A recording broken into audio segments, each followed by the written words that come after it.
All right, welcome to the Week 4 Forum.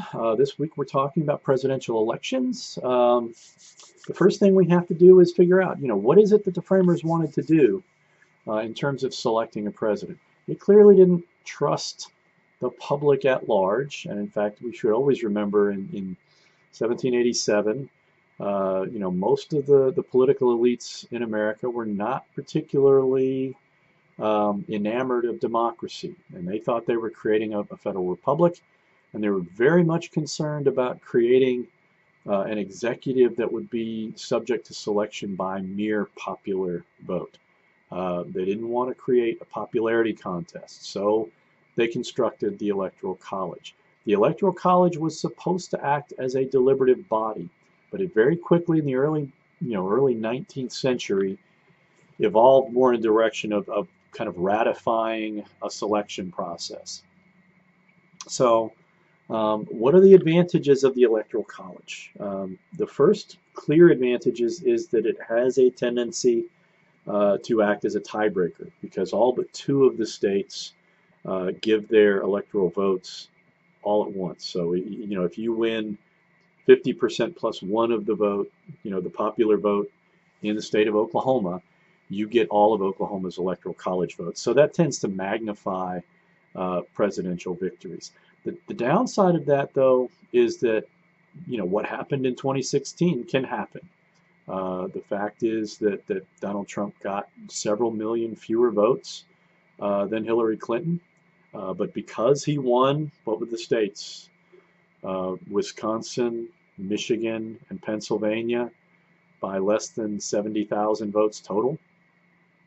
He earned enough electoral college votes to become president. And for some people, that is problematical. That this is a guy. He is he's a minority president, frankly.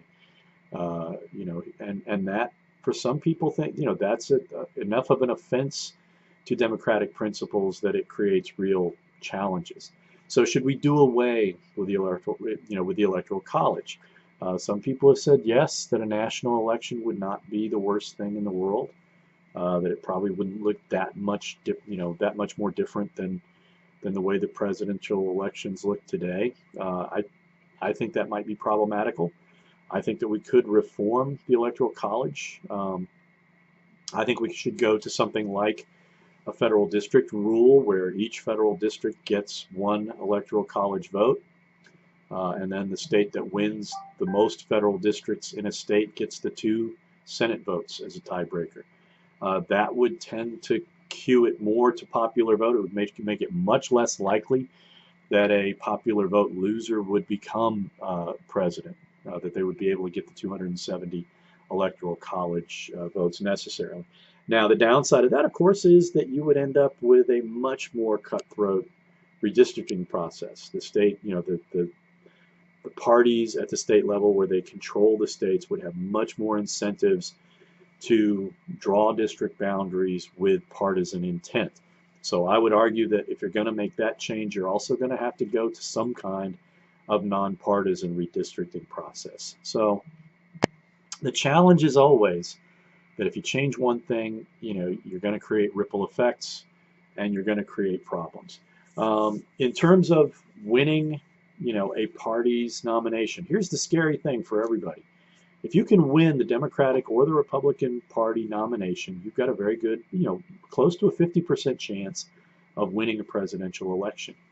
And the reality for both parties is that partisans, that ideological liberals in the Democratic Party and ideological conservatives in the Republican Party hold a lot of sway.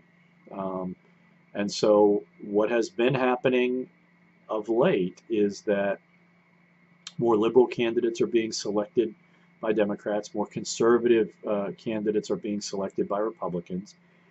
And the two parties are really, this is symptomatic, I think, of the hyperpartisanship that's been kind of dogging our politics over the last 30 or 40 years. In terms of a general election campaign, first of all, it probably is going to take a couple $100 million to win the nomination. Collectively, the candidates at the presidential election level in 2016 spent, I believe, over $1 billion. So money is becoming increasingly more and more the sine qua non of presidential politics. If you ain't got enough money, you're not going to be able to get your message out. You're going to have a great deal of difficulty winning the presidential election, getting to 270 electoral college votes. It'll be interesting to see if Donald Trump will be able to replay, redraw the inside straight that enabled him to win the presidency in 2016. He'll certainly have a different opponent.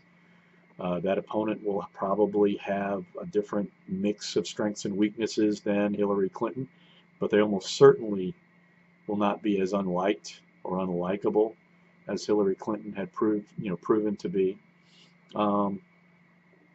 In terms of voting, to me, the deepest concern that I have is low voter turnout. And we can talk about why Americans vote at much lower rates than other industrialized, affluent, democratic countries like ours. I think a big part of it is income inequality, the fact that poverty affects so many Americans.